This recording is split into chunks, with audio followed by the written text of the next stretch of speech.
आज मैं Indian express को रेफ़र कर रहा हूँ 12 मई 2026 का दिन। तो जो ईरान और यूएस का जो वार है वो सिर्फ तेल,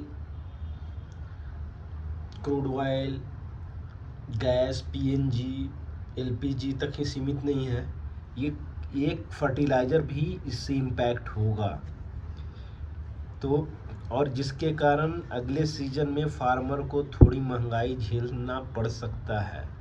तो क्या ये बोल रहे हैं कि स्टेट ऑफ हॉर्मुज़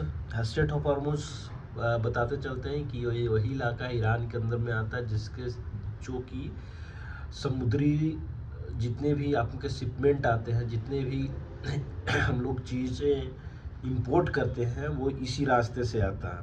तो इसमें कह रहे हैं कि supply chain of urea, DAP, ammonia, sulphur, LNG and these are the key input of the domestic fertilizer production.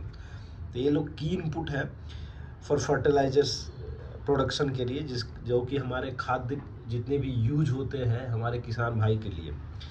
तो यहाँ पे देखिए द डिपार्टमेंट ऑफ, पहले क्या होता था कि ये 510 रुपये पर टन के हिसाब से अर्ली 2026 में, मतलब स्टार्टिंग में, और ये क्या हुआ अभी अप्रैल के महीने में 950 रुपीज़ पर टन बाई अप्रैल हो गया है। तो सीधे सीधे हमारे पॉकेट पे असर पड़ने वाले हैं, सारे चीज़ महंगा होने वाला है। ठीक है, तो आप ये देखिए falling around 1.5 million ton per month of LNG shortage have constrained fertilizer plants against the kharif requirement of 95.4 million ton urea. तो ये सब अभी क्या है कि अभी हमारे पास 76.65 lakh metric tons total fertilizer stocks है। ठीक है, इतना इस कैटेगरी में इतना लाख मीट्रिक टन है, which is higher than 170 metric ton May 20। But मई 25 का ये डेटा है कि हमारे पास इतना सारा था, but still inefficient projected demand. तो जितना हमारा डिमांड सप्लाई है तो ऑब्वियसली है कि हमारा डिमांड ज़्यादा है, because India has the large population and one of the agriculture country.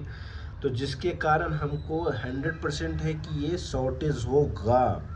तो ये सिंह हम लोग के पास इतना ज़्यादा स्टॉक की ओनली 51% ऑफ डिमांड प्रेजेंट। तो अभी हम लोग को देसी चीज़ों पे, इससे क्या पता चलता है कि हम लोग को देसी चीज़ें पे शिफ्ट करना चाहिए, गोबर पे और दूसरे खाद जो कि हम बना सकते हैं घर पे, उस पे होना पड़ेगा हम लोगों को। आपको ये चीज़ अभी क्या है कि however buffer stock of 35 days are seen. अभी बोल रहे हैं कि 1 से 1.5 महीने का बफर है हमारे पास, but to indicate of inadequate for a disruption. So ये इनएडिक्वेट है, ये जितना भी अभी हमारा डिस्टर्ब हो रहा है ग्लोबल मार्केट में, तो ये इनएडिक्वेट है। इसके लिए आपको और चाहिए। तो मोटा मोटी यही है कि हमारा खाने का प्लेट महंगा होने वाला है और किसान को उत्पादन क्षमता घटने वाला है, क्योंकि हम किस तरह से अपने फर्टिलाइज़र उपयोग करते हैं, क्योंकि ये कमी होने वाली है। धन्यवाद, ऐसे ही अपडेट करते रहेंगे।